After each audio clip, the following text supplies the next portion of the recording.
ចាសូមជម្រាបសួរបងប្អូនទាំងអស់គ្នាចាឥឡូវនេះនាងខ្ញុំសូមបញ្ចាំងឲ្យបងប្អូនឃើញនៅវីដេអូដែលបងពូពូនៅវត្តបឹងក្រចាប់ថ្មីកំពុងគឺហាត់អុំតុកងួចាដើម្បីប្រឡងនាងខ្ញុំឃើញថាបងឲ្យពូពូកាត់ខំប្រឹងយ៉ាងខ្លាំងចាកាត់ស្នេហានៅការអុំតុកងួនេះដែរចាហើយអញ្ចឹងហើយក៏មានពូមីងបងប្អូនដែលនៅជុំវិញហើយបងប្អូនជិតឆ្ងាយក៏បានឧបត្ថម្ភឲ្យបងពូពូនិងក្រុមតុកងួនៅវត្តបឹងក្រចាប់ថ្មីចាជាពិសេសគឺមានមីងនៅខាងអាមេរិកកាត់ផ្ញើឲ្យក្រុមតុកងួវត្តបឹងក្រចាប់ថ្មីគឺ$200ចាហើយថ្ងៃនេះគឺនាងខ្ញុំបានមកជូនទៅដល់លោកកូហើយបង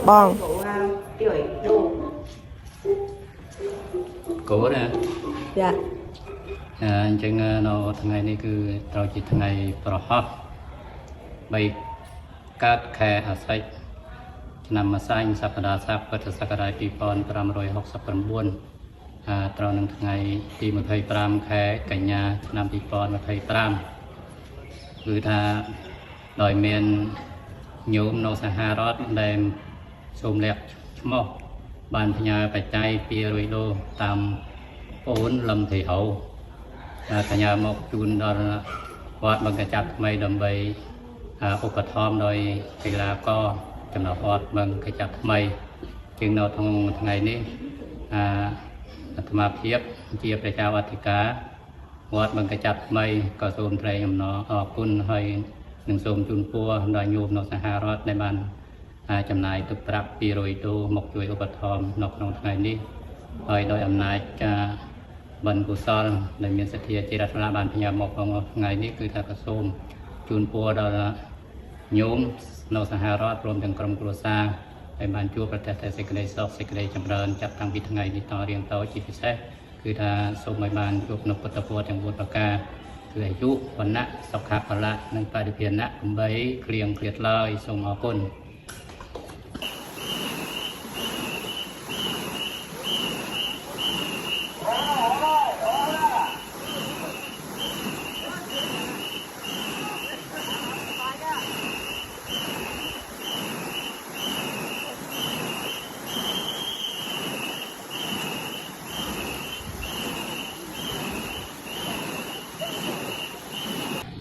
ក្នុងឆ្នាំ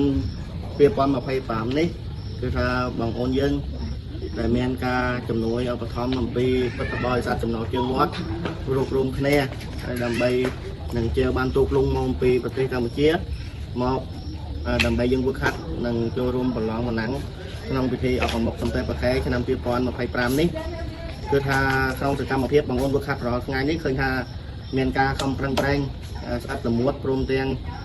សហការរួមទាំងសាមគ្គីគ្នាបានយ៉ាងល្អជាងរាល់ឆ្នាំមុននោះហើយជាពិសេសទៀតគឺថាបងប្អូនយើងឆ្នាំនេះបានចូលរួមទុកងួរខ្នាតតូចបានន័យថាខ្នាត12នាក់ដែលបានចូលរួមប្រឡងបណ្ណាំងនៅវត្តតាគួយចាស់ហើយយើងក៏បានទទួលនៅជ័យជំនះជាលើក2លេខ2អញ្ចឹងក្នុងនាមអាត្មានេះជាអ្នកទទួលការខុសត្រូវនិងមើលបន្ទុកខាងបងប្អូនកីឡាករយើងហ្នឹងសូមអរគុណចំពោះបងប្អូនក៏ដូចជាពុទ្ធបរិស័ទចំណុះជើងវត្តបានឧបត្ថម្ភគ្រប់គ្រងចាប់តាំងពីបបរនំបញ្ចុករហូតទៅដល់ថវិកាជាដើមហើយបានន័យថាបងប្អូនយើងក៏ខិតខំប្រឹងប្រែងដើម្បីយើងវឹកហាត់បន្តដល់ថ្ងៃទីប្រណាំងអមបុកសំពះប្រកែដល់ហ្នឹងយើងកុំឲ្យនិយាយតាបរិស័ទចំណុះជើងវត្តយើងខកចិត្តយើងនឹងខំប្រឹងដើម្បីយើងទទួលនៅជាជំនះគឺបានលេខក្នុងតារាងខ្ពស់សមាភាពហ្នឹងសូមអរគុណដល់មីងដែលជាអ្នកស្នេហាវិស័យ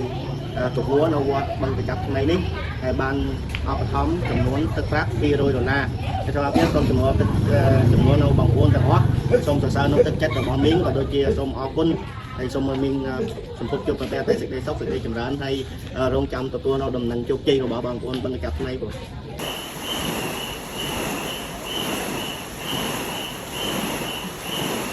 Cô này mà nói. Ôi bé đi mà ôi là nói. Ôi bé mà ôi không được á. Bé cái dạng gì bé đi mà yên ôi á.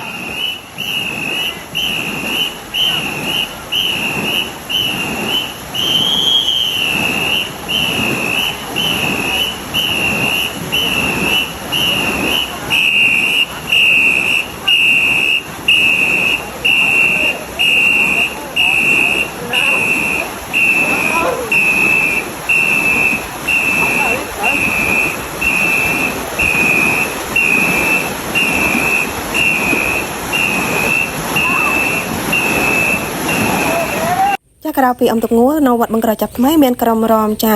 រំរំវងសិល្បៈលំលាវហើយក៏មានចិត្តរំរបាំជូនពួររបាំនារីជាជួរក៏មានដែរបងប្អូនហើយហើយបើបងប្អូនណាបើចង់បានចិត្តរបាំ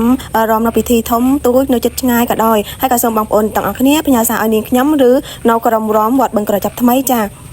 ចាជាពិសេសគឺនៅក្រុមវត្តបឹងក្រចាប់ថ្មីនៅមានក្រុមមួយទៀតគឺថាក្រុមភ្លេងពិណពាទ្យចាបងប្អូនទូទួក៏បានមកលោកគ្រូហុងគាត់ថាជួយបង្ហាត់នៅភ្លេងពិណពាទ្យរាល់ថ្ងៃហើយបងប្អូនក៏មានស្នេហានៅការហាត់ភ្លេងហើយបងប្អូនចូលវត្តជារៀងរាល់ថ្ងៃដើម្បីរួមកម្លាំងគ្នាថែរក្សានៅវប្បធម៌ក្នុងការរាំនិងរៀនភ្លេងពិណពាទ្យចាសូមអរគុណពុកម៉ែយាយតាបងប្អូនទាំងអស់គ្នាដែលជួយមើលវីដេអូរបស់នាងខ្ញុំចាជាពិសេសគឺនាងខ្ញុំសូមជូនពរដល់ពុកម៉ែយាយតាបងប្អូនទាំងអស់គ្នាមានសុខភាពបរិបូរណ៍ចាសូមជម្រាបលាចា